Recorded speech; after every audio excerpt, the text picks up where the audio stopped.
ถ้าหากเราจะพูดถึงระบบการจัดการความปลอดภัยของประเทศที่เรารู้จักสิ่งหนึ่งที่เรามักจะนึกออกเป็นอันดับแรกๆก็คงหนีไม่พ้นกับคำว่ากองกำลังทหารซึ่งคำว่ากองกำลังทหารนั้นหมายถึงการป้องกันที่รัฐบาลให้การสนับสนุนซึ่งใช้เพื่อส่งเสริมนโยบายภายในประเทศและต่างประเทศของรัฐบาลนั้นๆนะครับแต่ปัจจุบันก็ยังคงมีบางประเทศที่ไม่ได้มีกองกำลังทหารเป็นของตัวเองซึ่งในวันนี้อับดุลไททูบจะพามาทำความรู้จักกับ10ประเทศที่ไม่มีกองกำลังทหารเป็นของตัวเองกันครับว่าจะมีที่ไหนพิกัดใดกันบ้างครับ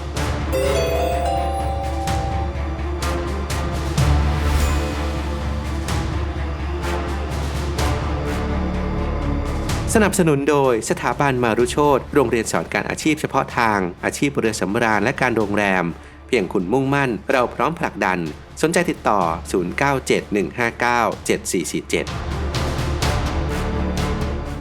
1. สาธารณรัฐคอสตาริกาคอสตาริกาหรือชื่อทางการว่าสาธารณรัฐคอสตาริกาเป็นประเทศในภูมิภาคอเมริกากลางมีอาณาเขตจรดประเทศนิการากัวทางทิศเหนือจรดประเทศปานามา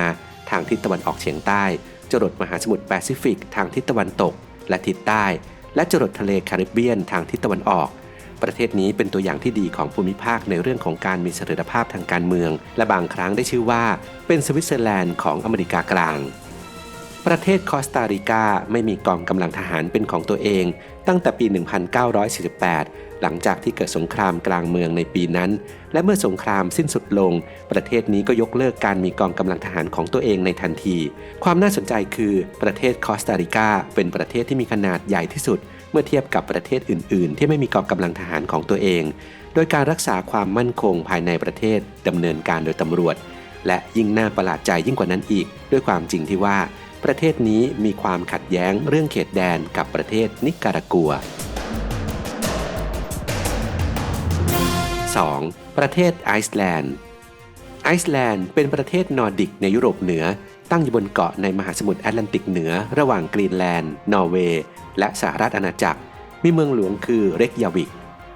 ประเทศไอซ์แลนด์ไม่มีกองกำลังทหารเป็นของตัวเองตั้งแต่ปี 1869 ซึ่งเป็นเรื่องที่น่าประหลาดใจ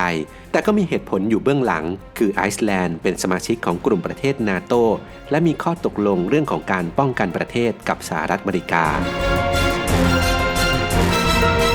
3. ราชรัฐโมนาโกราชรัฐโมนาโกหรือที่เรียกกันทั่วไปว่าโมนาโกเป็นนครรัฐในยุโรปตะวันตกตั้งอยู่บริเวณเฟรนด์ริเวล่าทางตอนใต้ของประเทศฝรั่งเศสติดกับทะเลเมดิเตอร์เรเนียนเป็นประเทศเอกราชที่เล็กที่สุดเป็นอันดับ2ของโลกมีขนาดเพียง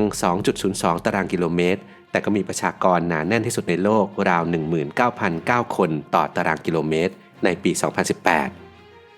ราชรัฐโมนาโกเป็นประเทศที่ไม่มีทหารมาตั้งแต่ศตวรรษที่ 17 ด้วยเหตุผลที่เลือกตัดงบสนับสนุนกองกำลังทหารแต่เรื่องที่น่าสนใจคือยังคงมี2หน่วยทหารขนาดเล็กโดยหน่วยทหารหนึ่งทำหน้าที่ปกป้องเจ้าชายและอีกหน่วยหนึ่งทำหน้าที่ปกป้องพลเรือนโดยมีประเทศฝรั่งเศสให้ความช่วยเหลือในเรื่องของการปกป้องประเทศ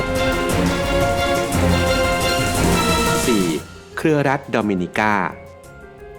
าหรือชื่อทางการคือเครือรัฐโดมินิกาเป็นประเทศที่เป็นเกาะอยู่ที่ทะเลแคริบเบียนในภาษาละตินชื่อนี้นั้นหมายถึงวันอาทิตย์ซึ่งเป็นวันที่คริสโตเฟอร์โคลัมบัสค้นพบเกาะนี้โดมินิกามีกรุงโรโซเป็นเมืองหลวงเครือรัฐโดมินิกาไม่มีกองกำลังทหารของตัวเองตั้งแต่ปี 1981 ด้วยเหตุผลที่กองกำลังทหารพยายามก่อการปฏิวัติทำให้ประเทศนี้เลือกที่จะไม่มีทหารไปอีกตลอดกาลและเหมือนกับประเทศอื่นๆที่หน้าที่การดูแลความเรียบร้อยภายในประเทศนั้นตกเป็นหน้าที่ของตำรวจ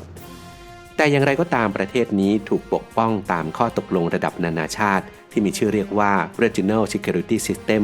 เป็นข้อตกลงที่มีบทบาทในการปกป้องอีกหลายประเทศในเขตทะเลแคริบเบียนตะวันออก 5. สาธารณรัฐปานามาหรือชื่อทางการคือสาธารณรัฐปานามาเป็นประเทศที่ตั้งอยู่ทางใต้สุดของภูมิภาคอเมริกากลางบนบริเวณซึ่งเป็นรอยต่อระหว่างทวีปอเมริกาเหนือและทวีปอเมริกาใต้มีพรมแดนด้านตะวันตกติดต่อกับประเทศคอสตาริกาด้านตะวันออกเฉียงใต้ติดต่อกับประเทศโคลัมเบีย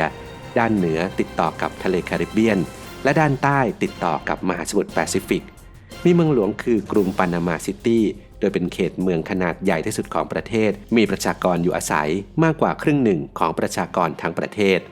สาธารณรัฐปานามาไม่มีกองกำลังทหารของตัวเองตั้งแต่ปี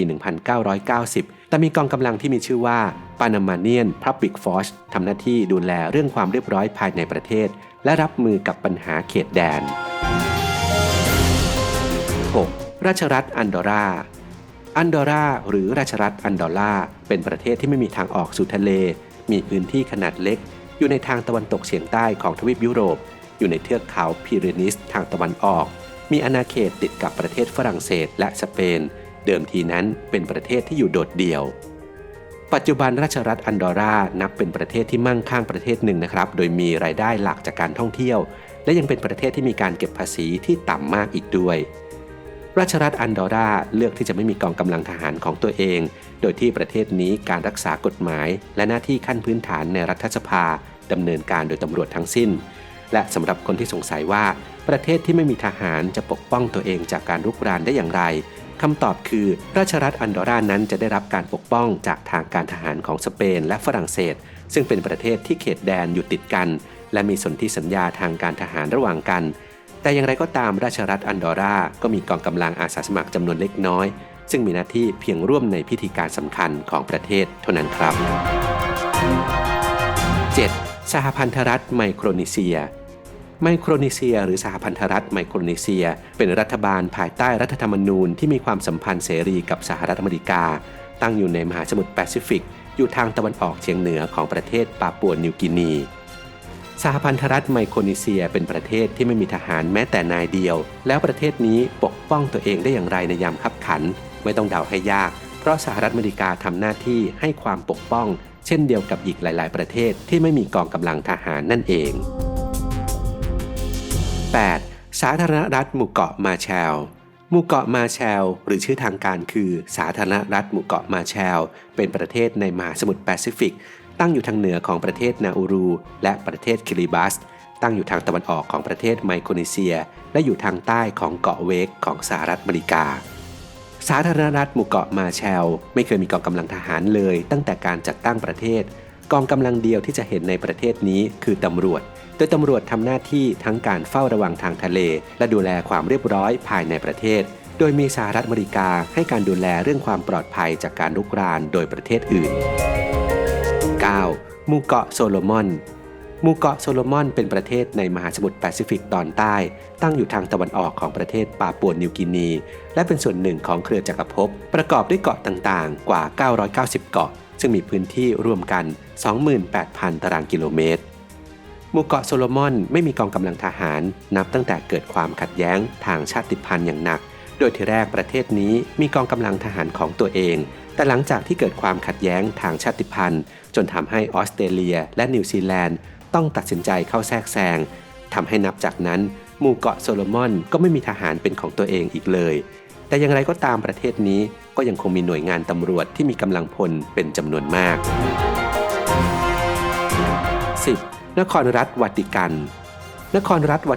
เป็นดินแดนที่ไม่มีทางออกสู่ทะเลซึ่งมีขนาดเล็กที่สุดในโลกตั้งอยู่ในกรุงโรมประเทศอิตาลีเป็นที่ประทับของพระสันตะปาปาซึ่งเป็นประมุขสูงสุดแห่งคริสตจักรโรมันคาทอลิกศูนย์กลางคือมหาวิหารนักบุญเปโตร